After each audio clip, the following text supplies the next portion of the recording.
Don't forget to subscribe, follow, like and share. Also press on the bells for new recaps. Let's enjoy.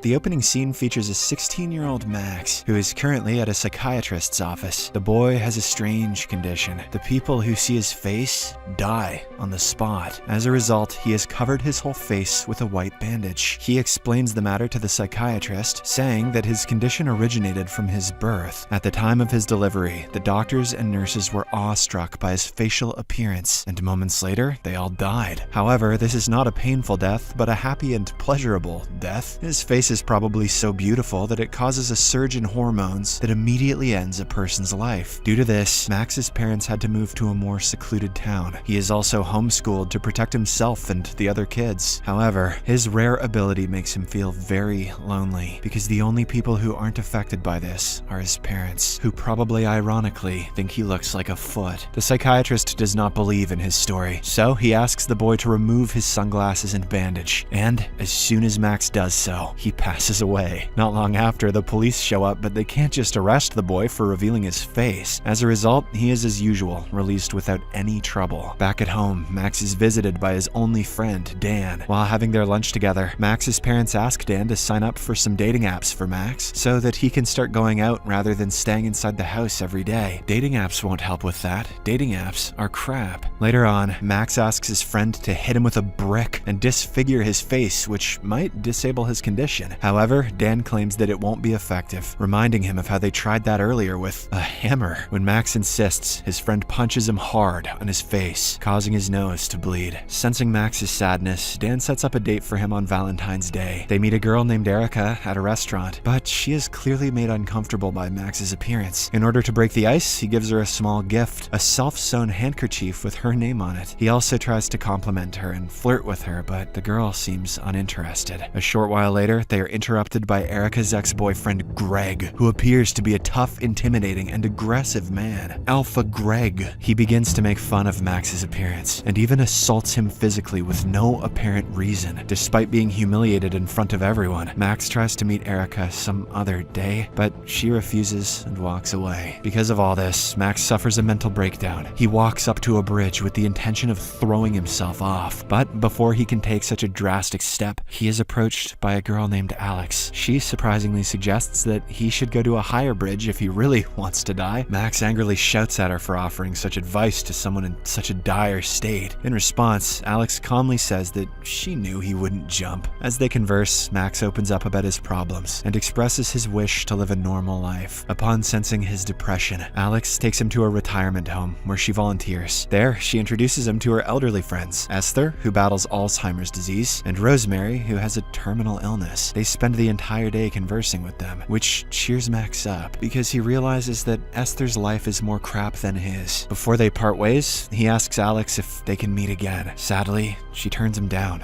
and leaves. The next day, Max confides in Dan about Alex and expresses his longing to see her again. Hearing this, Dan suggests that he go to the same spot where they first met and wait for her there. Heeding his friend's advice, Max sets out and waits for her in a bus stop near the bridge. Fortunately, he sees her again and convinces her to spend more time with him. See, if a girl turns you down, just stalk her. Following this, the duo heads to a store where they buy a lot of candy in order to fulfill one of Max's dreams of swimming in them. They then fill his bathtub with candies and sit in it. From this point onwards, the two start bonding, because if they can do something that cringe together, they can do anything. Max then shares his rare condition with her, but she doesn't seem to be affected, unlike others. In turn, Alex also reveals about her rare cardiovascular disease, in which her heart enlarges whenever she shows or feels any emotions.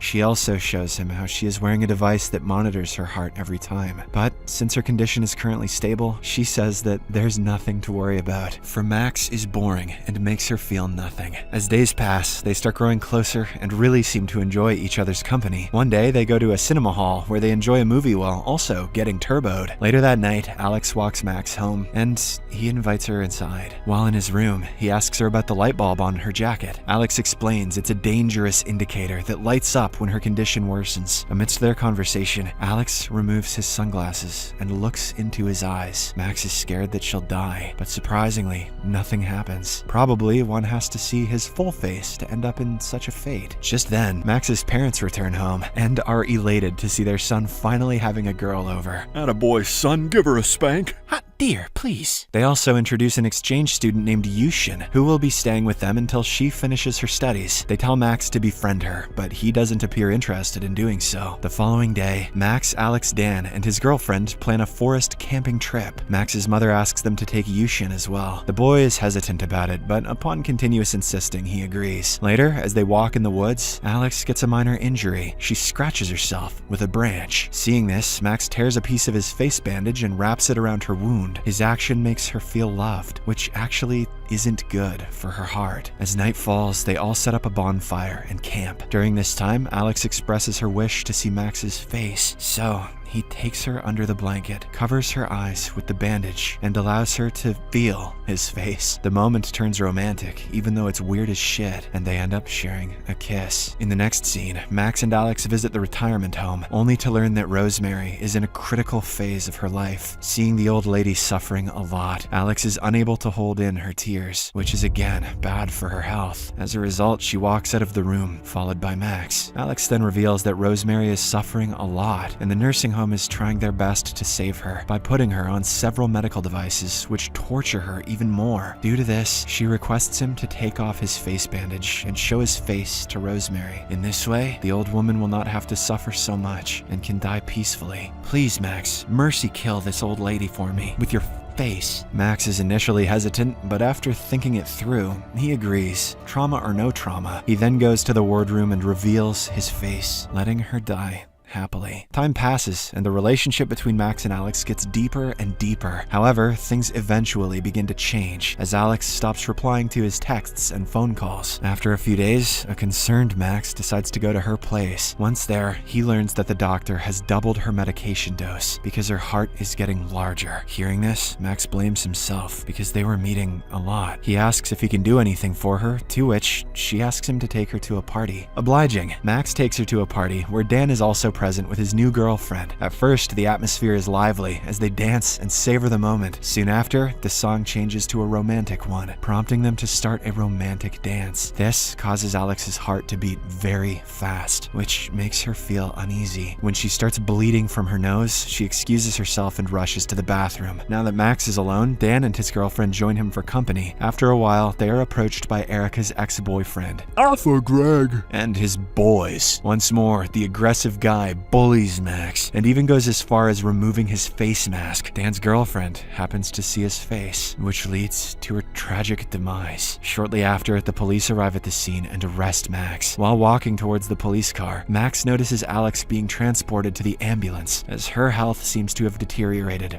badly. Damn, who cares about Dan's girlfriend though? After spending a day in prison, Max is somehow bailed out and he rushes to the hospital to see his lover. There, he learns that Alex was always going to die. The medications she took were only to suppress her emotions. But since she started to fall for him, she was willingly risking her life to experience emotions, due to which she stopped taking the medicine. Now that she is already on her final stage, she makes her last wish to see his face and die in peace. Max, who can't let her go, gets enraged by this and claims that she won't understand how it feels to see someone die before him. He refuses to fulfill her request and storms out. Max returns home and tries to disfigure his face with a brick, just the usual. However, his parents stop him and somehow manage to calm him down with a comforting hug. At the same time, Yushin's cat enters the room and sees his face. This causes it to die as well. From this day onwards, Max, who is upset by Alex's request, stops seeing her and does not even answer her calls or texts. One day, Max meets with Dan and confides in him about everything that has been happening in his life. He still doesn't care about killing his girlfriend, though. He reveals about Alex's critical condition and her request. Hearing this, Dan doesn't understand why he is ignoring her, despite knowing that she is sick. He asks him to stay with her, pointing out that he might even lose the chance to bid her goodbye. His words seem to have the right effect on Max, and he eventually decides to meet her. The next day, Max goes to the hospital and starts decorating Alex's wardroom with all of his handcrafted creations. He also apologizes for staying away from her, confessing that he wasn't ready to face the possibility of losing her. Now that he understands her pain, he finally agrees to fulfill her early earlier request. He then removes his face bandage and lies down beside her. Before looking at him, she leans forward and shares a romantic kiss. She then opens her eyes and looks at his face, but it doesn't actually kill her. However, it brings her joy that has a negative impact on her heart, causing her condition to worsen. Max immediately summons the doctors, who manage to stabilize her for now. He then stays by her side throughout the night until she ultimately succumbs to her illness. In the next scene, we see the devastated Max attending Alex's funeral. Later on, he goes to the same bridge where he first met her. He has an envelope in his hand with Alex's name written on it. He then puts her favorite chocolate in it and throws it into the river. That was a perfectly good chocolate. A few days later, Max's murder charges are dropped by the court as forensic evidence proves that Dan's girlfriend died a natural death. Gradually recovering, Max's life starts to take a positive turn, and the terrible feelings slowly fade away. In order to honor Alex, he visits the retirement home from time to time and spends time with Esther. Eventually, Max finds the right way to use his unique ability. He grants euthanasia to those who request it, so they can look at his face and die happily and peacefully. This is so dark. The movie ends as Max narrates that the most important thing he learned from Alex is that his face isn't lethal to those who love him unconditionally.